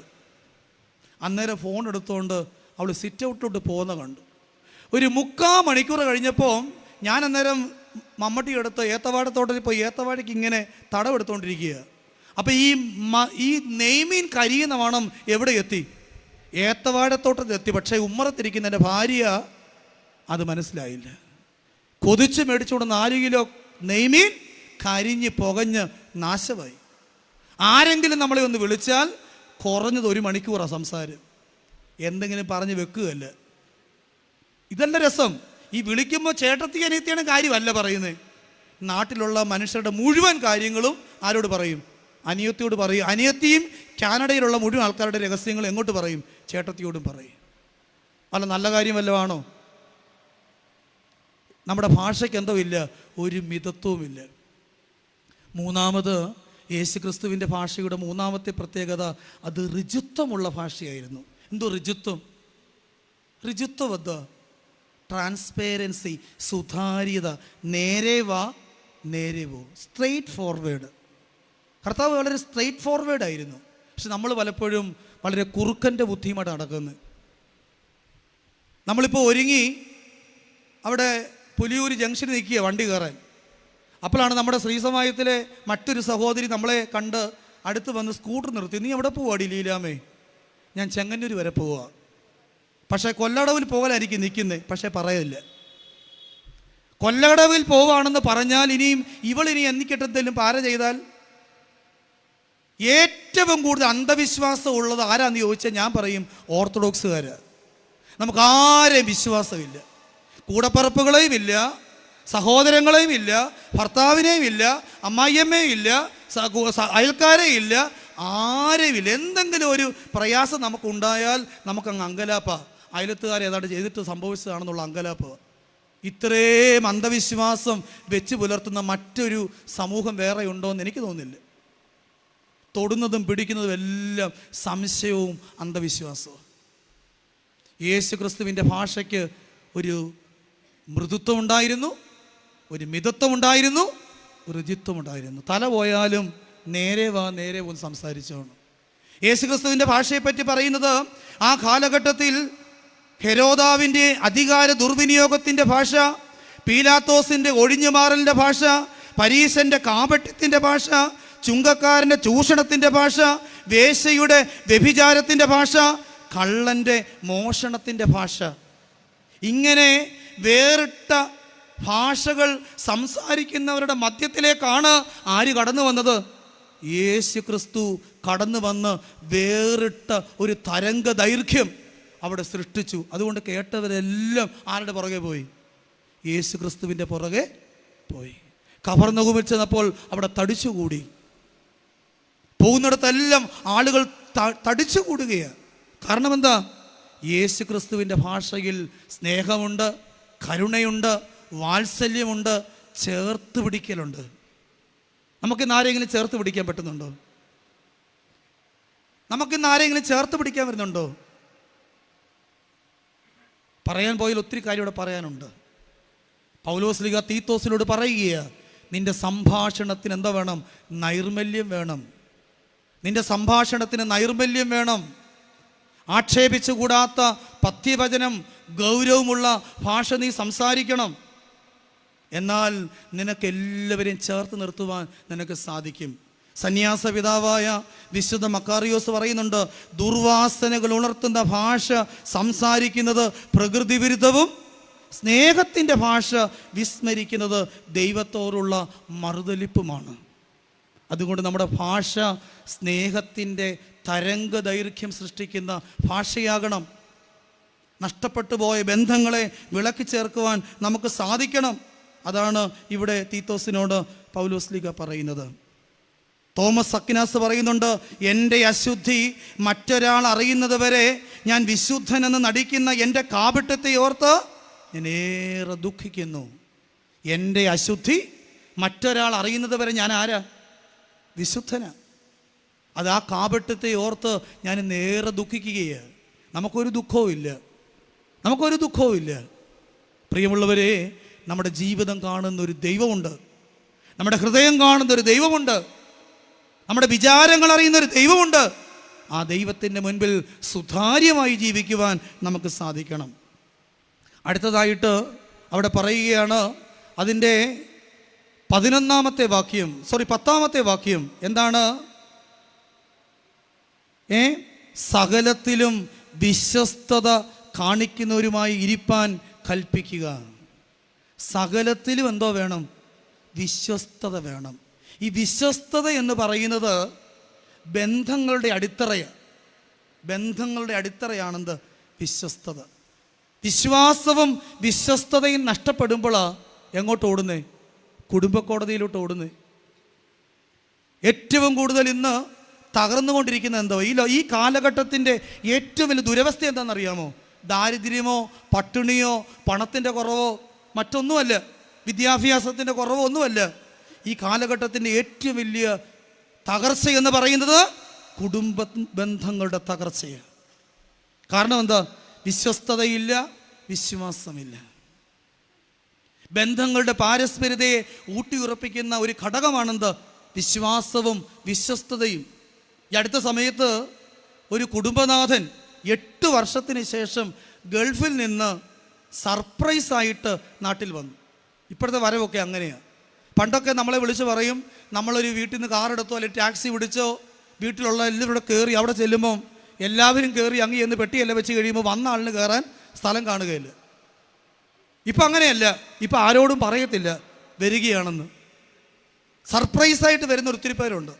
ഈ മനുഷ്യൻ 8 വർഷത്തിന് ശേഷം ഗൾഫിൽ നിന്ന് നാട്ടിലേക്ക് വരികയാണ്. നെടുമ്പാശ്ശേരി വന്ന് ഫ്ലൈറ്റ് ഇറങ്ങി ഒരു ടാക്സിയൊക്കെ പിടിച്ച് ഒരു 6:30-7 മണി ആയപ്പോൾ എവിടെ വന്നു? വീട്ടുപടിക്കലെത്തി. ടാക്സിക്കാരുടെ പൈസയൊക്കെ കൊടുത്തു, പെട്ടിയും പ്രമാണമൊക്കെ എടുത്ത് അത് വലിച്ച് സിറ്റ് ഔട്ടിലോട്ട് വരികയാണ്. വരുമ്പോൾ സിറ്റ് ഔട്ടിൽ ലൈറ്റ് പോലും ഇട്ടിട്ടില്ല. കതക് വെളിയിൽ നിന്ന് പൂട്ടിയിരിക്കുക. പക്ഷെ ഒരു ജനൽ തുറന്നു കിടപ്പുണ്ട്. ഈ മനുഷ്യൻ എവിടെയൊക്കെ ചെന്ന് നോക്കിയപ്പം 88 വയസ്സുള്ള തൻ്റെ പിതാവ് സ്ട്രോക്ക് വന്ന് കിടക്കുക. 80 വയസ്സുള്ള തൻ്റെ അമ്മ ഈ പിതാവിന് എന്തോ ഇങ്ങനെ സ്പൂണ് കൊണ്ട് കോരി കൊടുക്കുക. തൻ്റെ മകനെ കണ്ടപ്പോൾ അപ്പനും അമ്മയും വളരെ അത്ഭുത സ്തബ്ധരായി. അപ്പം മോനോട് അമ്മ ചോദിച്ചു, മോനെ നീ എന്താണ് പറയാതെ വന്നേ? അപ്പം മോൻ ചോദിച്ചു, എൻ്റെ ഭാര്യയും എൻ്റെ 3 മക്കളും എന്ത് ചെയ്യും? അപ്പം അമ്മ പറഞ്ഞു, ഉച്ചയ്ക്ക് 2 മണിയായപ്പോൾ അവളൊരു വാനിറ്റി ബാഗ് എടുത്ത് ഒരു ബൈക്ക് വരുന്ന കണ്ട് അതിൻ്റെ പുറകെ കയറി പോകുന്ന കണ്ട്. ആരാ? മരുമകൾ, ഇദ്ദേഹത്തിൻ്റെ ഭാര്യ.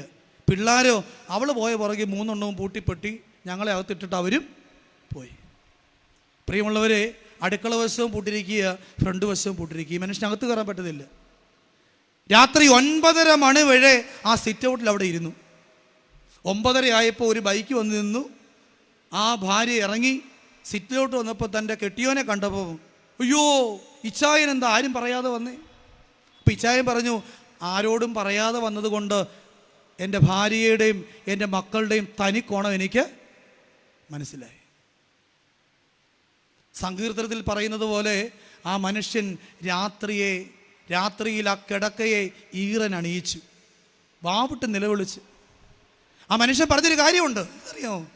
എൻ്റെ അച്ഛാ, ഞാനിവിടുന്ന് പോകുമ്പോൾ മഴ പെയ്താൽ പെരയ്ക്കകത്ത് വെള്ളം വീഴും.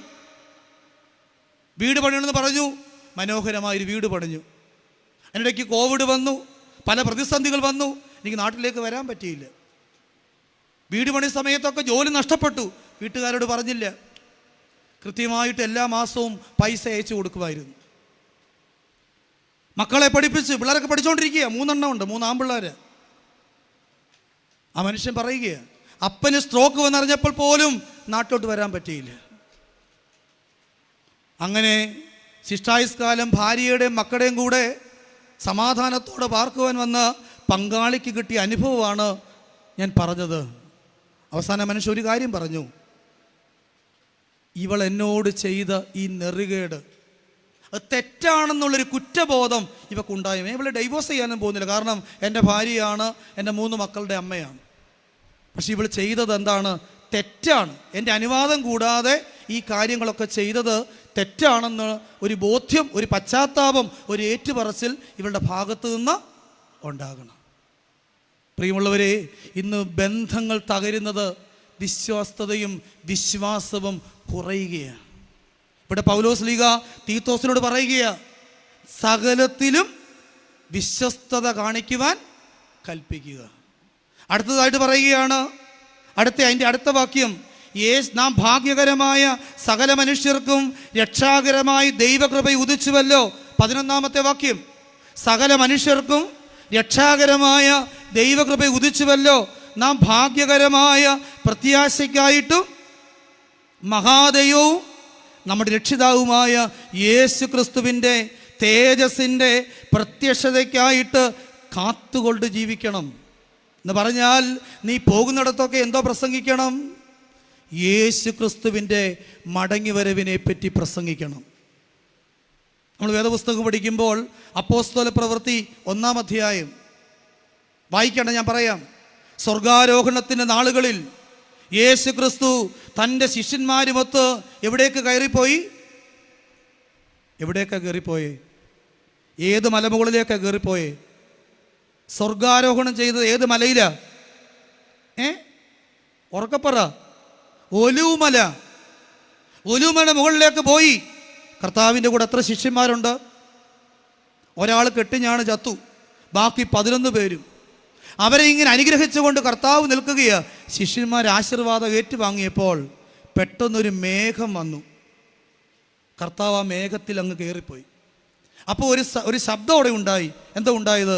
ഗലീല പുരുഷന്മാരെ, നിങ്ങൾ ആകാശത്തിങ്കിലേക്ക് നോക്കി നിൽക്കുന്നത് എന്താ? നിങ്ങളെ വിട്ടുപിരിഞ്ഞു പോയ കർത്താവ് പോയതുപോലെ വീണ്ടും വരും. അത് കേട്ട ശിഷ്യന്മാർ താഴ്വാരങ്ങളിൽ അവർ പോയിടത്തെല്ലാം എന്തോ പ്രസംഗിച്ചു, നമ്മുടെ കർത്താവ് പോയതുപോലെ. അതുകൊണ്ട് നമ്മുടെ എല്ലാ പ്രാർത്ഥനയിലും നമ്മൾ ചൊല്ലും, കർത്താവേ നിൻ്റെ വരവിന് വേണ്ടി ഞങ്ങൾ. ഇത്രയും കർത്താവിൻ്റെ വരവിനെ പറ്റി ഇത്രയും ആത്മാർത്ഥമായി പഠിപ്പിക്കുന്ന ഏത് സഭയുണ്ട് ഇന്നിവിടെ? പൗരസ്ത്യ സഭയുടെ ആരാധന മുഴുവൻ, പൗരസ്ത്യ സഭയുടെ ആധ്യാത്മികത മുഴുവൻ കർത്താവിൻ്റെ മടങ്ങി വരവിനെ പറ്റി പഠിപ്പിക്കുന്ന പ്രബോധനത്തിൻ്റെ അനുഭവങ്ങളാണ്. പാട്ടുകാരൻ പാടുന്നുണ്ട്, എണ്ണയുണ്ടോ നിൻ വിളക്കിൽ നീ ഒരുങ്ങിയിട്ടുണ്ടോ? എണ്ണയുണ്ടോ നിൻ വിളക്കിൽ നീ ഒരുങ്ങിയിട്ടുണ്ടോ? നിർമ്മലമാം നീതിവസ്ത്രം നീ ധരിച്ചിട്ടുണ്ടോ? ബാക്കി എന്തുവാ? പ്രത്യാശയോടിതാ ഭക്തരങ്ങുണരുന്നേ, വന്നുദിക്കും പൊന്നുഷസേ ഓർക്കും തോറും. മണവാളൻ വരുന്നുവെന്ന് ആർപ്പുവിളി ഉണ്ടായപ്പോൾ ബുദ്ധിയുള്ള കന്യകമാർ പാത്രത്തിൽ എണ്ണയെടുത്ത് ദീപയഷ്ടികൾ തെളിയിച്ച് മണവാളിനോടൊത്ത് മണവറയിലേക്ക് പ്രവേശിച്ചു. മണവാളൻ വാതിലടച്ചു. എത്ര പേർ അകത്ത്? 5 പേർ. എത്ര പേർ പുറത്ത്? 5 പേർ. ഈക്വൽ സംഖ്യ. പക്ഷെ അകത്തുള്ളവരും പുറത്തുള്ളവരും തമ്മിലുള്ള വ്യത്യാസം ഒരു കതകിൻ്റെ കനവാണ്. അത് വലിയൊരു കനവാണ് കേട്ടോ. അകത്തുള്ളവരും പുറത്തുള്ളവരും. അങ്ങ് ചെല്ലുമ്പോൾ ഞാൻ പള്ളിക്ക് വേണ്ടി ഒത്തിരി പ്രവർത്തിച്ചതാ, അത് ചെയ്തതാ, ഇത് ചെയ്തതാന്നൊന്നും പറഞ്ഞിട്ട് കാര്യമൊന്നുമില്ല. പിന്നെ എന്തുവാണ് ഞാൻ പറഞ്ഞു വരാം. അകത്തുള്ളവർ. ഞാൻ ചോദിച്ചോട്ടെ, ഈ ബുദ്ധിയുള്ള കന്യകമാരെടുത്ത എണ്ണ എന്തവാ? പാമോയിലാണോ? ചക്കിലാട്ടി വെളിച്ചെണ്ണയാണോ? ഇതൊന്നും അവിടെ ഇല്ലല്ലോ. അപ്പോൾ നമ്മൾ പറയും ഒലിവെണ്ണയാന്ന് പറയും. പക്ഷേ പിതാക്കന്മാർ എഴുതി വച്ചിട്ടുണ്ട് ശവസംസ്കാര ശുശ്രൂഷയിൽ. എന്താണെന്നറിയാമോ? കാരുണ്യമാകുന്ന എണ്ണ കൊണ്ട് തങ്ങളുടെ ദീപയഷ്ടികൾ തെളിയിച്ചവരാണ് ആര്? ബുദ്ധിയുള്ള കന്യകമാർ എന്ന് പറഞ്ഞാൽ അതിൻ്റെ അർത്ഥം എന്താ? ജീവിച്ചിരിക്കുന്ന സമയത്ത് നമ്മുടെ ബന്ധങ്ങളിൽ എന്തോ വേണം? കാരുണ്യം വേണം, കരുണ വേണം, സ്നേഹം വേണം. ഇല്ലെങ്കിൽ ഇനി എന്തെല്ലാം മലമറിച്ചെന്ന് പറഞ്ഞാലും എവിടെ കയറ്റത്തില്ല? എവിടെ കയറ്റത്തില്ല? സ്വർഗത്തിൽ കയറ്റത്തില്ല. അമ്മായിയമ്മയ്ക്ക് വെള്ളം കൊടുത്തില്ലെങ്കിൽ സ്വർഗത്തിൽ കയറ്റത്തില്ല. കെട്ടിയവനോട് നീതി പുലർത്തിയില്ലെങ്കിൽ സ്വർഗത്തിൽ കയറ്റത്തില്ല. ദൈവം ദാനമായി തന്ന കുഞ്ഞുങ്ങളെ നേരായ മാർഗത്തിൽ വളർത്തിയില്ലെങ്കിൽ സ്വർഗത്തിൽ കയറ്റുകയില്ല. ഇടവകയുടെ സമ്പത്ത് ദുർവിനിയോഗം ചെയ്താൽ സ്വർഗത്തിൽ കയറ്റത്തില്ല. ബന്ധങ്ങളിൽ എന്തോ വേണം? കരുണ വേണം, കാരുണ്യം വേണം, സ്നേഹം വേണം. തത്വചിന്തകനായ ജോൺ ഓഫ് ദ ക്രോസ് എന്ന് പറയുന്ന മഹാമനുഷ്യൻ പറയുന്നുണ്ട്, ഒടുവിൽ ഒരുവൻ്റെ വിധിയാൽ ആരാധിച്ചവരും ആരാധിക്കാത്തവരും തമ്മിലുള്ള വ്യത്യാസമല്ല, സ്നേഹിച്ചവരും സ്നേഹം പങ്കിട്ടവരും തമ്മിലുള്ള വ്യത്യാസത്തിലാണ് ആര് ന്യായം വിധിക്കുന്നത്? സ്വർഗത്തിലെ. അപ്പം അതുകൊണ്ട് വിവാഹ കൂദാശയിൽ പ്രാർത്ഥിക്കുകയാണ്. എന്താ പറയുന്നത്? നിന്റെ സ്നേഹാഗ്നി കൊണ്ട് ഇവരുടെ ഹൃദയങ്ങളെ ഉജ്ജ്വലിപ്പിക്കണമേ. വിവാഹത്തിൻ്റെ ശുശ്രൂഷയിൽ മാത്രമുള്ളൊരു പ്രാർത്ഥനയാണ്, സ്നേഹാഗ്നി കൊണ്ട് ഇവരുടെ ഹൃദയങ്ങളെ ഉജ്ജ്വലിപ്പിക്കണമേ. പക്ഷേ കെട്ടുകഴിഞ്ഞ് 3-ാമത്തെ ദിവസം മുതൽ എന്തുവാ? വീതം വെക്കണം. അവസാനം അമ്മായിയമ്മയെ അടിച്ച് പുറത്താക്കും, കൂടപ്പറപ്പുകളെ അടിച്ച് പുറത്താക്കും. ഇച്ചായനും ഇച്ചായത്തിയും 2 പിള്ളേരും മാത്രമായിട്ട് ഒതുങ്ങും. വീതം വെക്കുന്നതൊക്കെ നല്ലതാണ്, പക്ഷേ 1-2 വർഷം ഒന്ന് കഴിഞ്ഞോട്ടം നീ. ഈ കെട്ടിക്കഴിഞ്ഞ് 3-ാമത്തെ ദിവസം എന്തിനാ ഇതിന് അടിപിടി ഇടുന്നേ? അതുകൊണ്ട് ആട്ടിയിറക്കപ്പെട്ടവരെയും കുടിയിറക്കപ്പെട്ടവരെയും സ്നേഹത്തിൻ്റെ പശിമയിൽ വിളക്കി ചേർക്കാത്തവർക്കാർക്കും സ്വർഗരാജ്യത്തിൽ സ്ഥാനമില്ല. അതുകൊണ്ടാണ് കർത്താവ് പറഞ്ഞത്, ഈ ചെറിയവരിൽ ഒരുവർക്ക് ചെയ്തതൊക്കെ എനിക്ക് ചെയ്തത്. പ്രാന്തവൽക്കരിക്കപ്പെട്ടവർ, പാർശ്വവൽക്കരിക്കപ്പെട്ടവർ, ദരിദ്രന്മാർ, ആരും തുണയില്ലാത്തവർ, സഹായിപ്പാൻ ആരുമില്ലാത്തവർ, അവരെ ചേർത്ത് നിർത്തുന്നവർക്ക് മാത്രമേ കർത്താവിൻ്റെ വരവിങ്കൽ എവിടെ സ്ഥാനമുള്ളൂ?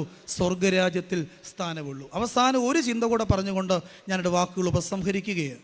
അതിൻ്റെ 14-ാമത്തെ വാക്യം, 2-ാം അധ്യായം 14-ാമത്തെ വാക്യം എന്താണ്? അവൻ നമ്മെ സകല അധർമ്മത്തിൽ നിന്നും വീണ്ടെടുത്ത് സൽപ്രവർത്തികളിൽ ശുഷ്കാന്തിയുള്ളൊരു സ്വന്തം ജനമായി തനിക്ക് ശുദ്ധീകരിക്കേണ്ടതിന് തന്നെത്താൻ നമുക്ക് വേണ്ടി കൊടുത്തു. വേദപുസ്തകം ട്രാൻസ്ലേറ്റ് ചെയ്തപ്പോൾ ഒരു വാക്ക് മലയാളത്തിൽ വിട്ടുപോയി. അതെന്താണെന്നറിയാമോ? തന്നെത്താൻ നമുക്ക് വേണ്ടി മറുവിലയായി കൊടുത്തു.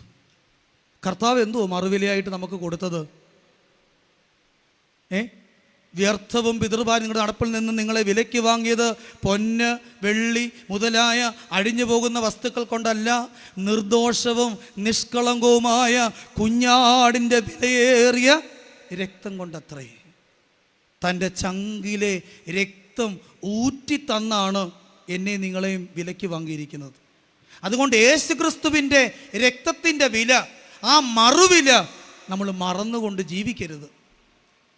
കർത്താവ് ഈ ലോകത്തിൽ എത്ര വർഷം ജീവിച്ചു? 33.5 വർഷം ജീവിച്ചെന്നാണ് പറയുന്നത്. ചിലർ പറയുന്നു 33, എന്തോ ആയിക്കോട്ടെ. ഈ 33 വർഷത്തെ ജീവിതത്തിൽ കർത്താവിന് സ്വന്തമായിട്ട് എന്തൊക്കെ ഉണ്ടായിരുന്നു?